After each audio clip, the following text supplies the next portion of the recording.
Hello, everybody, and welcome to this episode of the Meaningful Communication Show. I'm your co-host, Chad Eaves, along here with Mike Gansl. Welcome to hopefully a warming up March wherever you might be in the country and in the world.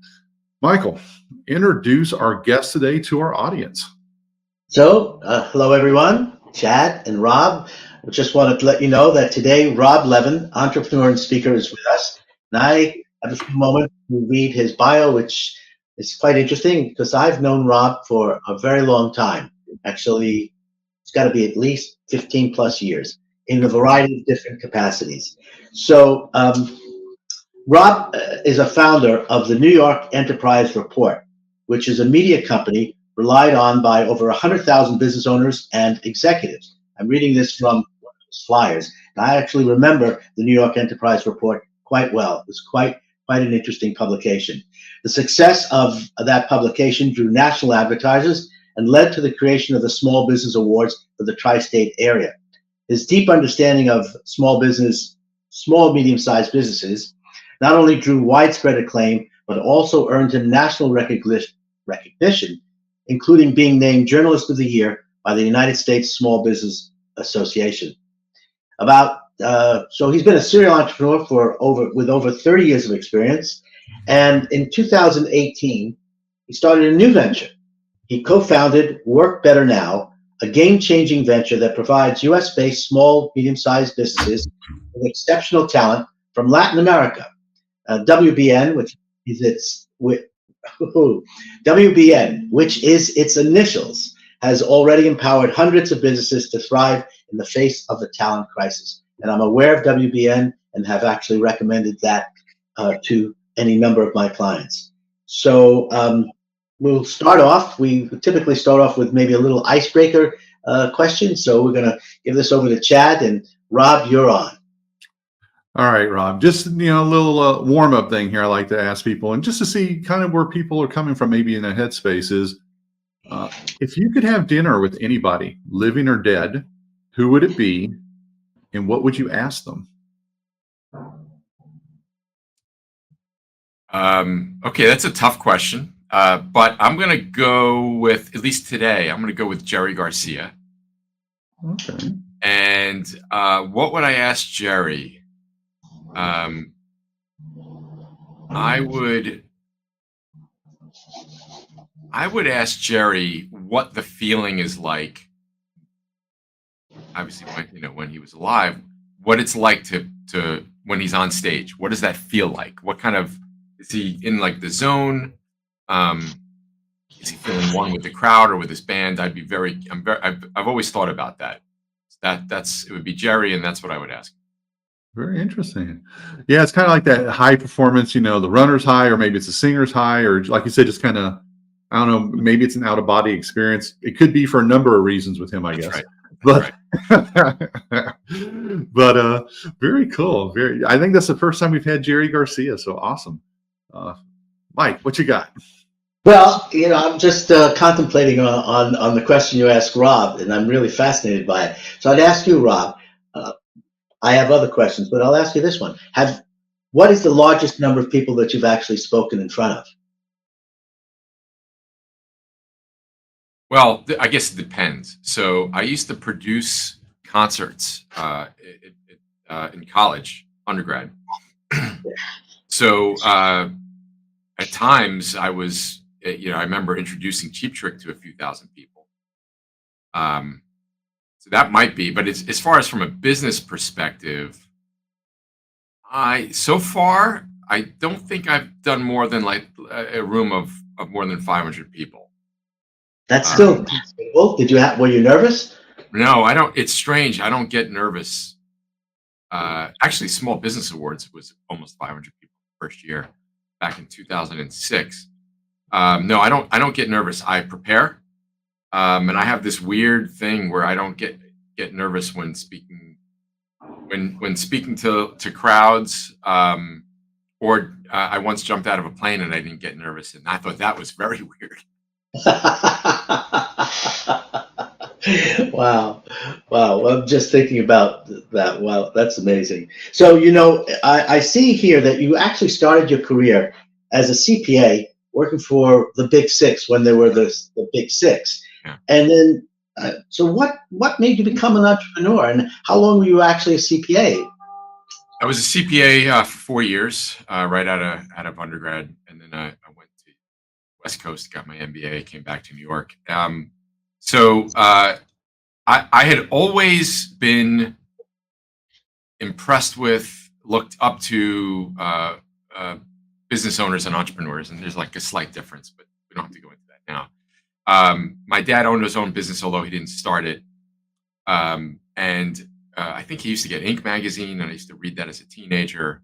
And then even when I was in public accounting in a big firm, a lot of people wanted to get into capital markets, like serving capital markets clients.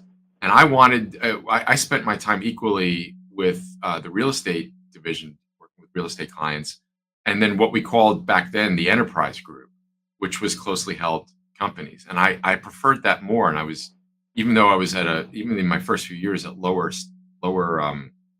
levels, just a staff accountant and then a senior accountant, I was sometimes dealing directly with the business owner. And I was always in awe of people who were able to, not only start something from nothing, but run a small business. Of course, even back then, I didn't really know too much about the challenges. I saw what my dad was dealing with, and I saw him operate. But I was just always impressed with that, and I said that's what I want to do one of these days. So how did you make that leap? So you're a CPA, you're working for one of the Big Six companies, and somebody sort of come over. You had an idea. What was the first business you did? Well, after I was a practicing CPA, and then after business school, I came back to New York, and I ran other people's businesses, first as a CFO, and then ultimately as a CEO. The last company I worked for, it was a really bad scene. It was a U.S. subsidiary of a small publicly traded UK company. I won't bore you with the details, but it didn't end well. And let's just say there was a big lack of integrity with the board and the former founder of this company. And I said, that's it. I'm never working for somebody again.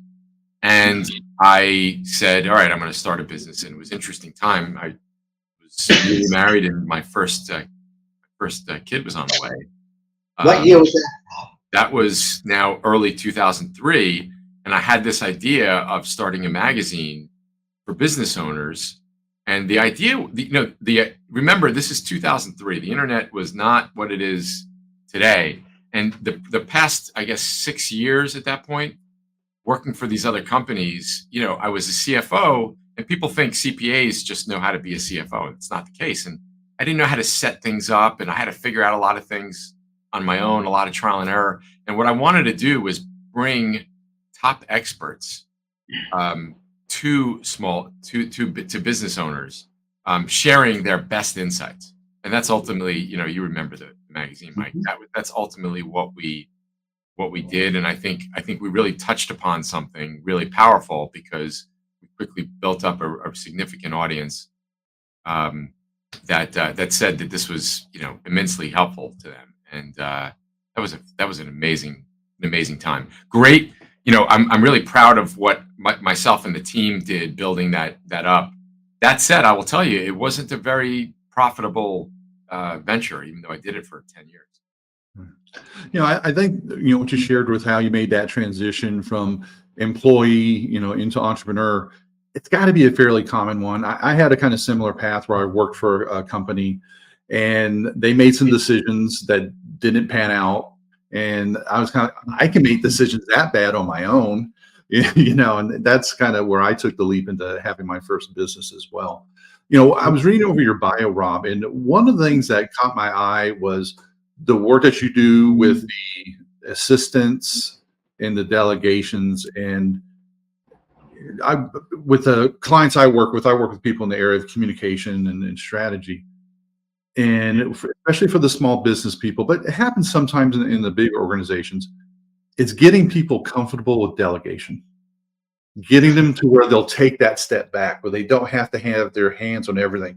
What's your approach to that? What's your experience in working, especially like, hey, you will benefit from an assistant, is it like prying their like cold dead hands off of their processes, Yeah. or how's that go? It's a fantastic question, Chad. So first of all, just to clarify, Work Better Now, when we started, it was just providing assistance to business owners. We've now expanded. We do over 40 roles, and a lot of companies consider us their talent partner. They just turn to us first when they have an opening. But this really stems from my personal experience. So I'll give you the short version of this story. A younger entrepreneur, this goes back to 2013, a younger entrepreneur and I were having a discussion, and he said, I can't believe you're the publisher of the New York Enterprise Report and you don't have an assistant. He goes, that's crazy. And he spent some time explaining to me what his assistant does. And he said, look, you know what? I'm tired of explaining this to you. Just hire one and you'll see. And I did. And I think the first one or two didn't work out. But within a few months, I hired one who was with me for a long time. In fact, she's now the general manager of WorkBetterNow, by the way. And it changed my life. I had other businesses at that time. I sold the New York Enterprise Report in early 2014. There was a part of the business that I held on to that helped large companies market to small businesses. And the more I was letting go, first of administrative things, and then over the past few years in Work Better Now, I've been letting go of a lot of things, the more I was growing. And I had more free time, and I was doing the work that I like, and I wasn't doing the work that I didn't like. So this whole concept starts first from my personal experience. Now, explaining this to people or convincing them is interesting. Some people get it right away. They go, you know what? You're right. It's time. I should do this.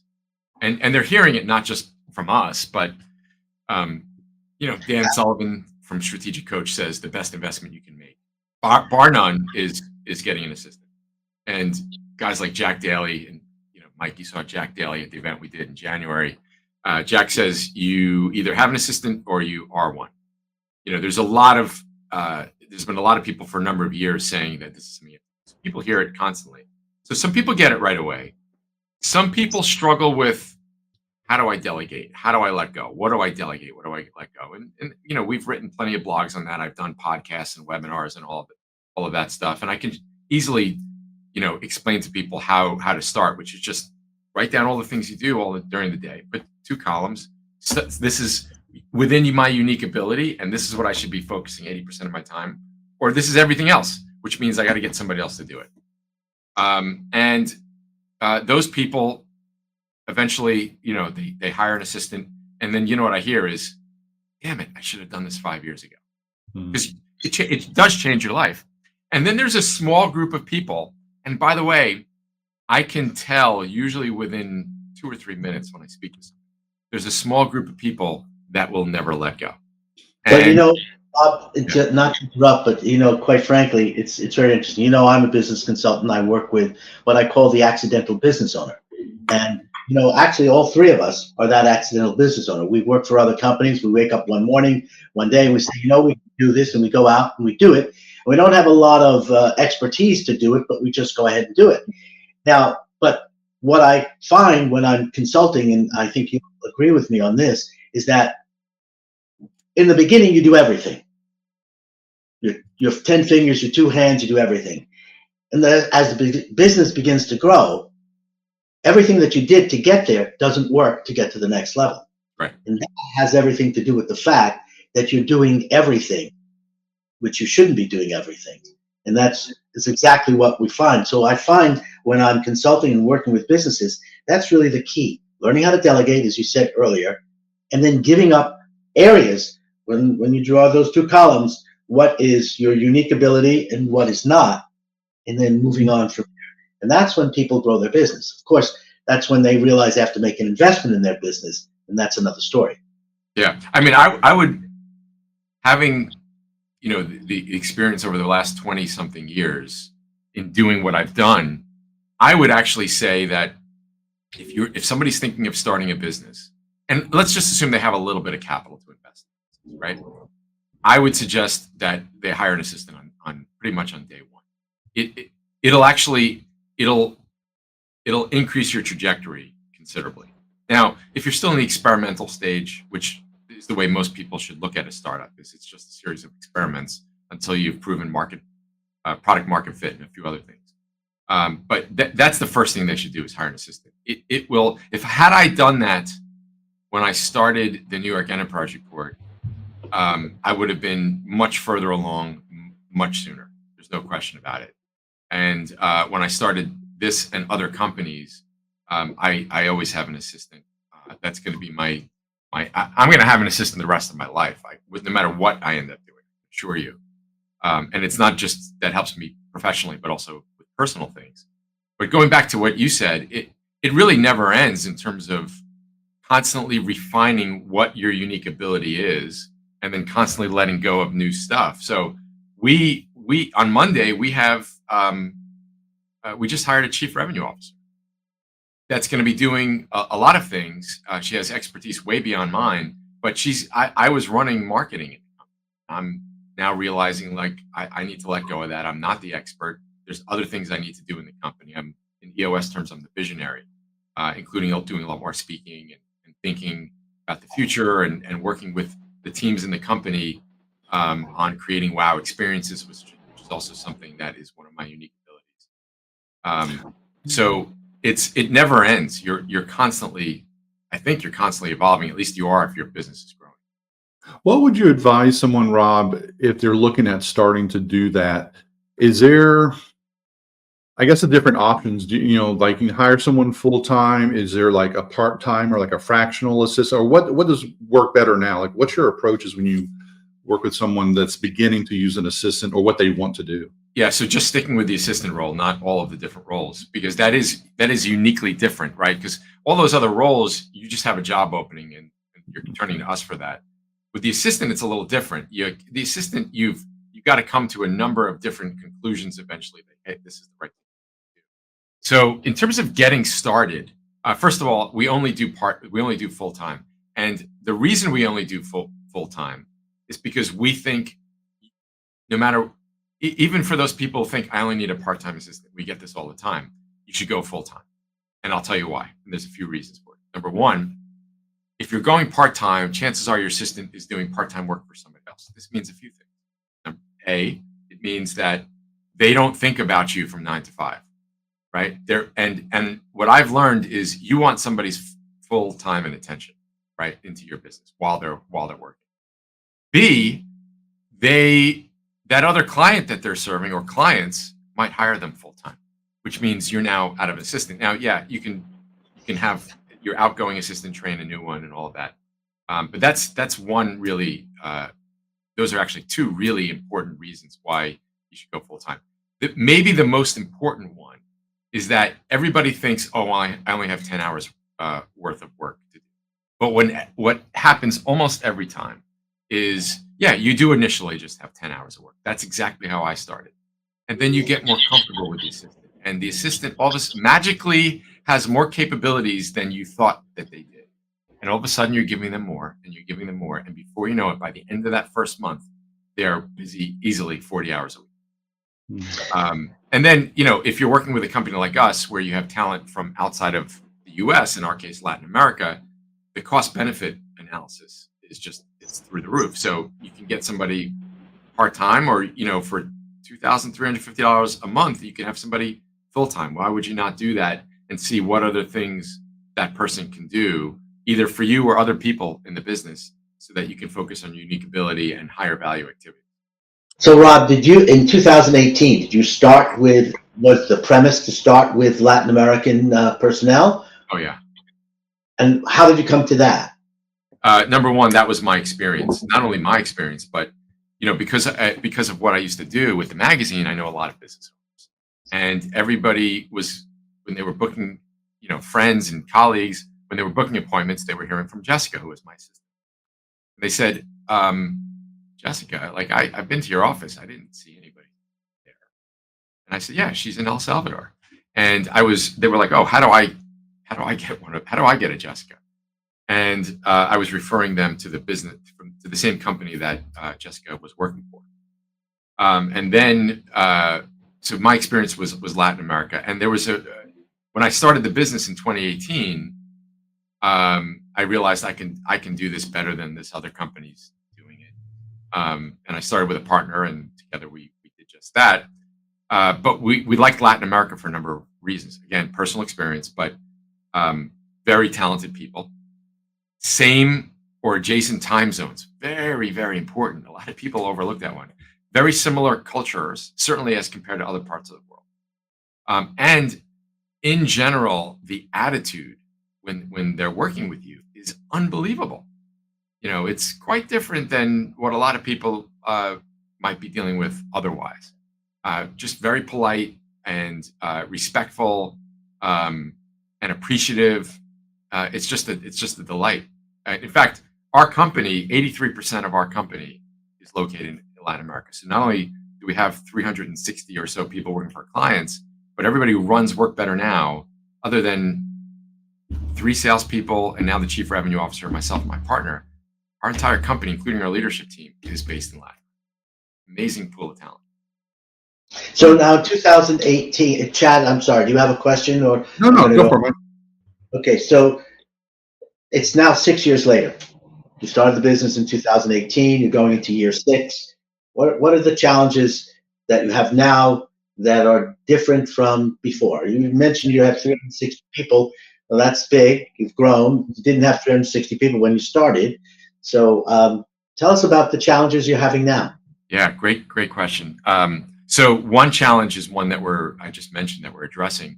We get a tremendous amount of referrals. In fact, almost all of our growth has come from referrals, which is awesome.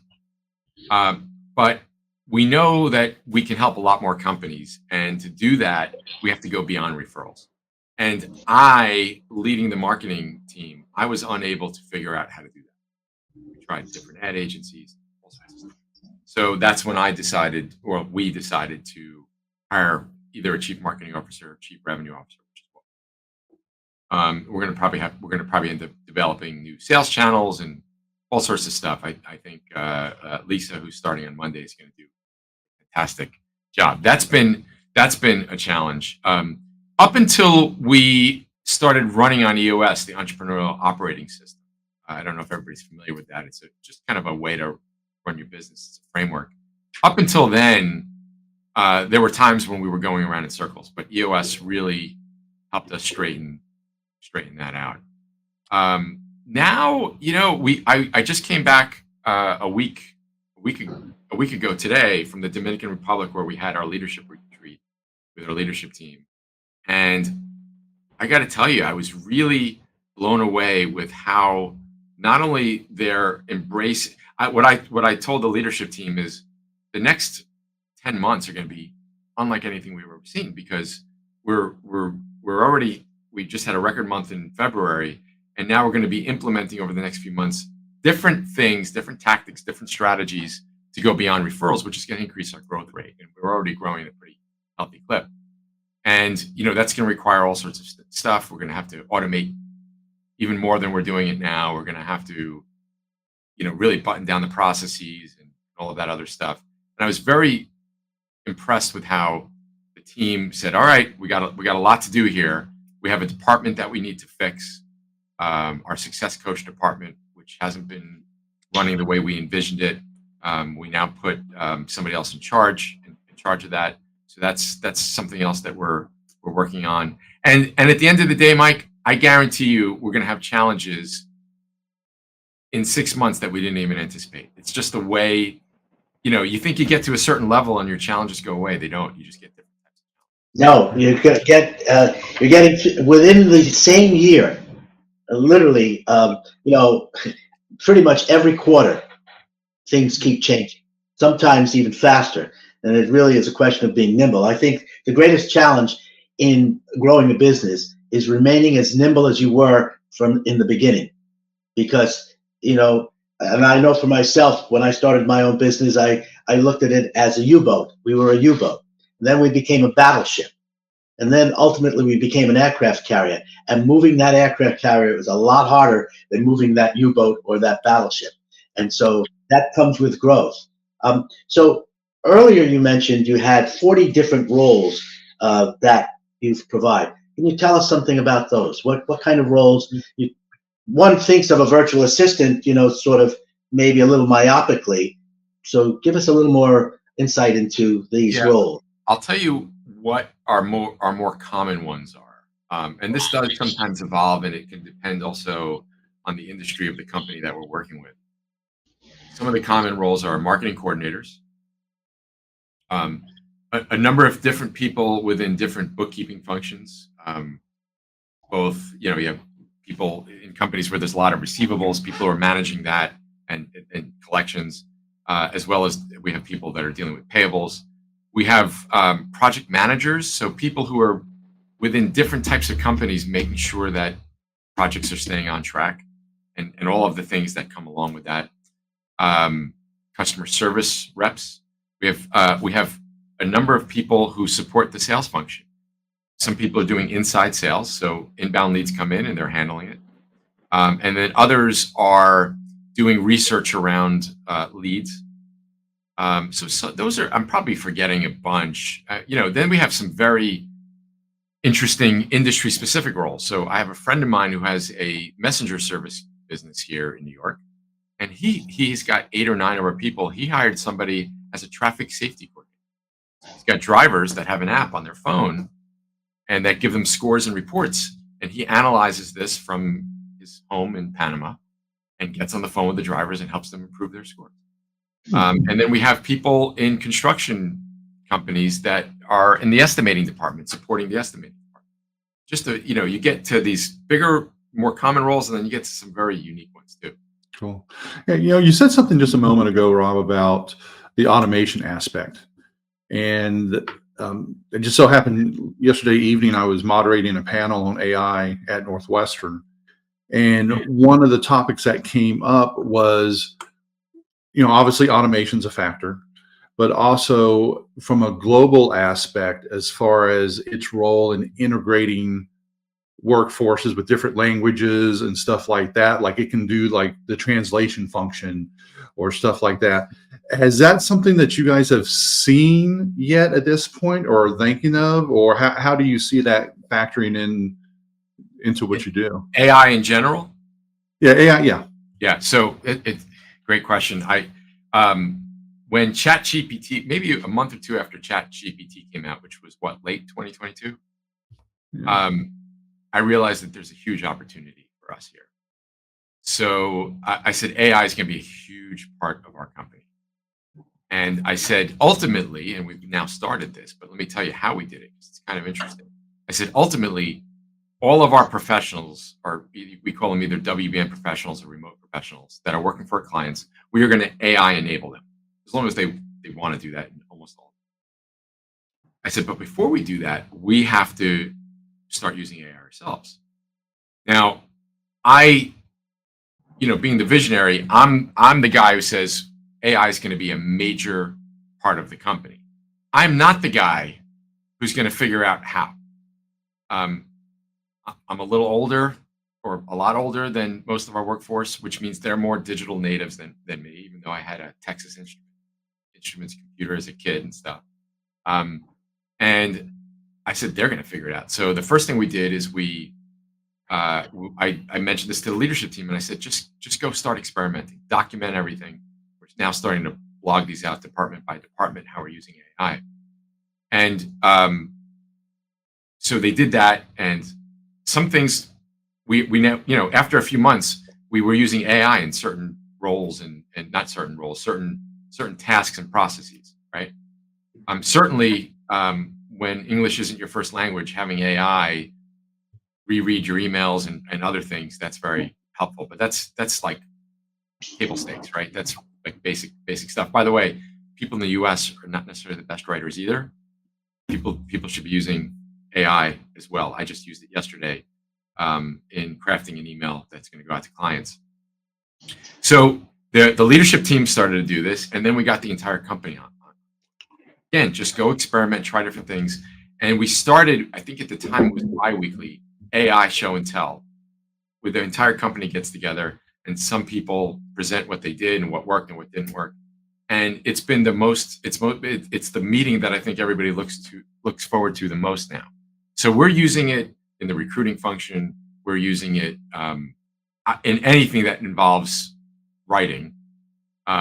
We've actually used it for analysis, and we're just getting started. And now we're starting to roll out training, not that we're putting together, but that other parties are putting together. We're putting together courses for what we call WBN Academy. This is ongoing education for everybody, for our team as well as our professionals. And then when it comes to automation, we've been automating almost, maybe not since day one, maybe since like year two.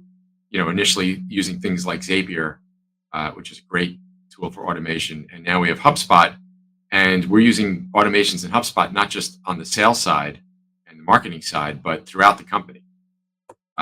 Automation is something that everybody has to leverage, so that you let people focus on what they do really well, which is use their brain, not repetitive tasks that a computer can do better. It reduces mistakes. It makes things faster. So those two together now are really going to be powerful for those.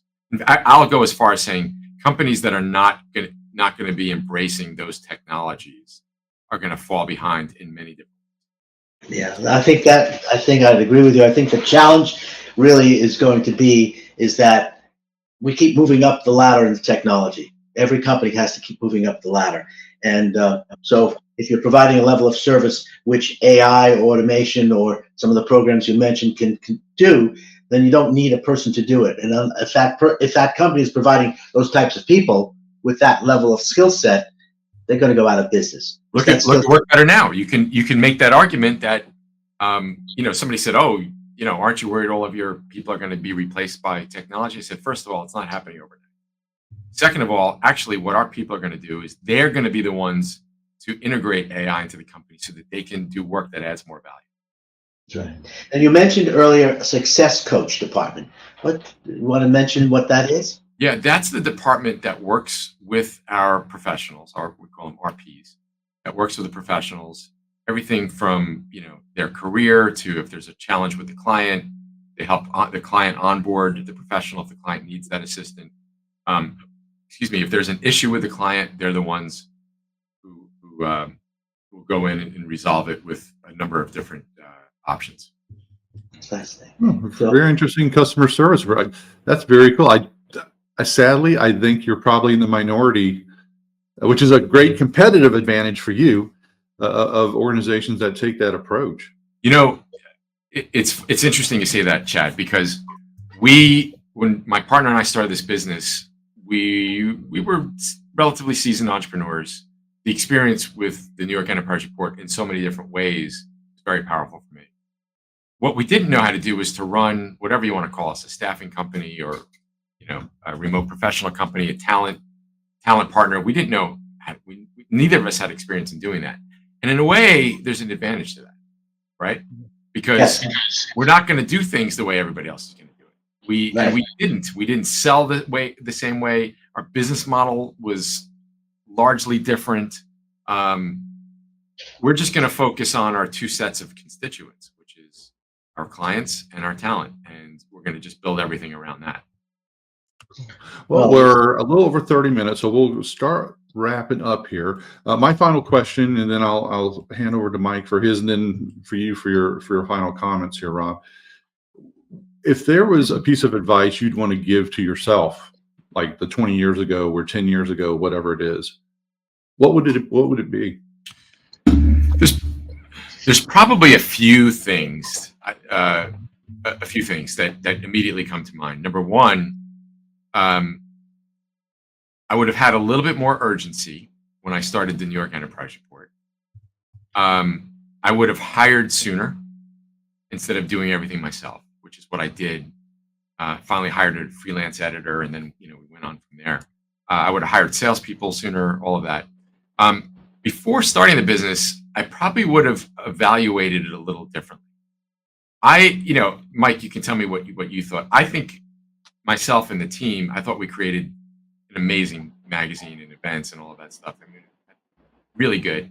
But from a business standpoint, I was entering the media business at the wrong time. Certainly the print media business, right? Had I started that business 10 years earlier, I'd have multiple more zeros, in my bank accounts. But the truth is, I started at the wrong time, and the signs were probably there. Unlike with Work Better Now, where I got some of it's luck, but I really got the timing. My partner and I got the timing down.